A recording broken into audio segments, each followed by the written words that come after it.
আমরা যারা গরিব তারা আসলে মাগুরা যে চিকিৎসা নেওয়া সম্ভব না। ডাক্তার আছে কিন্তু কোনো টেস্ট নাই। 14 তারিখ থেকে আমাদের ল্যাবের লোক নেই। মাগুরার শ্রীপুরে গত 2022 সালের 17 মার্চ প্রতিষ্ঠিত হয় ইন্দিরা গান্ধী মা ও শিশু হাসপাতাল। উপজেলার প্রত্যন্ত এলাকায় হাসপাতালটি হয়। এলাকার গরিব অসহায় মানুষগুলো এই হাসপাতাল থেকে স্বল্প খরচে উন্নত চিকিৎসা সেবা গ্রহণ করছে। কিন্তু প্রতিষ্ঠা 3 বছর পেরিয়ে গেলেও পূর্ণতা পায়নি হাসপাতালটি, বরং দীর্ঘদিন যাবৎ হাসপাতালটি নানাবিধ সমস্যায় জর্জরিত হয়ে পড়ে আছে। প্যাথোলজিক্যাল পরীক্ষা নিরীক্ষা 50% ছাড়ে করা হলেও ল্যাবের দায়িত্ব থাকা একমাত্র ল্যাব টেকনোলজিস্টকে 2025 সালের 14 আগস্ট অন্যত্র বদলি করা হয়, যার ফলে ল্যাবের সকল পরীক্ষা নিরীক্ষা বন্ধ রয়েছে। রোগীদের মাগুরা এবং শ্রীপুরের বিভিন্ন ল্যাবে পরীক্ষা নিরীক্ষার জন্য বাড়তি টাকা খরচের পাশাপাশি চরম ভোগান্তিতে পড়তে হচ্ছে। হাসপাতালটি চালানোর জন্য কমপক্ষে 10 জন লোক থাকার কথা থাকলেও রয়েছে মাত্র 5 জন। এছাড়া গত 20 জুলাই 2 জন সিকিউরিটি গার্ডের মধ্যে একজনকে অন্যত্র বদলি করা হয়েছে। শুরু থেকেই অফিস সহকারী ও অ্যাকাউন্টিং পদটি শূন্য রয়েছে। হাসপাতালটিতে নেই কোনো ডিপ্লোমা নার্স। এছাড়া হাসপাতালটি পরিচালনার জন্য একটি কমিটি থাকার কথা থাকলেও কোনো কমিটি গঠন করা হয়নি।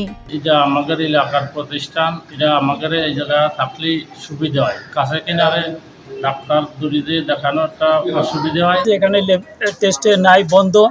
ডাক্তার নাকি এখান থেকে সে যে টেস্ট ল্যাবের যে ছিলেন উনি বদলি করে দিয়েছেন।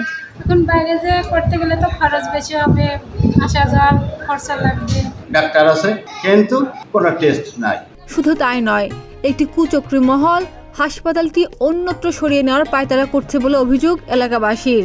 এলাকার নেতৃত্ব, স্থানীয় রাজনৈতিক ব্যক্তিত্ব, সেবা নিতে আসা রোগী ও রোগীর স্বজনেরা এবং এলাকাবাসী হাসপাতালটি অন্যত্র সরিয়ে না নিয়ে পরিপূর্ণ একটি হাসপাতাল গড়ে তোলার জোর দাবি জানিয়েছে। সেই সাথে হাসপাতালটির নাম পরিবর্তন করে শ্রীপুর মডেল রেড ক্রিসেন্ট মা ও শিশু হাসপাতাল নামকরণের জোর দাবি তাদের। এই ব্যাপারে এলাকাবাসী মাগুরা জেলা প্রশাসক বরাবর স্মারকলিপিও প্রদান করেছেন। এলাকার মানুষের জন্য আমাদের এই হাসপাতালটা অতি জরুরি দরকার।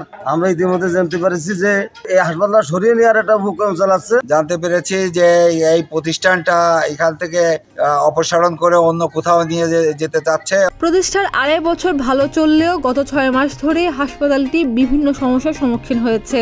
শুধু জনবল সংকটই নয়, আরও নানাবিধ সমস্যায় জর্জরিত হাসপাতালটি। গত 4 মাস যাবৎ কর্মচারীদের বেতন বন্ধ। রোগীরা বলতেছে যে আগে আমরা যে ল্যাবের সুবিধা পাইতাম সেই সুবিধা কেন এখন দেওয়া হচ্ছে না। তো আমি রোগীদেরকে বলেছি, তারপরেও আপনাদেরকে রোগীরা বলেছে কিনা আমি জানি না। আপনারা জানেন যে এই মাসের 14 তারিখ থেকে আমাদের ল্যাবের লোক নেই, যে বিষয়ে আমি আমার চেয়ারম্যান মহোদয়কে, স্যারকে এবং ডাইরেক্টর ওনাদেরকে জানিয়েছি এবং লিখিত আকারে পাঠিয়েছি। আমার ল্যাবের লোক এখনো পাঠায়নি, যার কারণে আমার ল্যাবটা এই মুহূর্তে আসলে বন্ধ রয়েছে। রোগীরা সেবা থেকে এদিক থেকে বঞ্চিত হচ্ছে। খাদিজা নিপা, প্রতিদিনের বাংলাদেশ।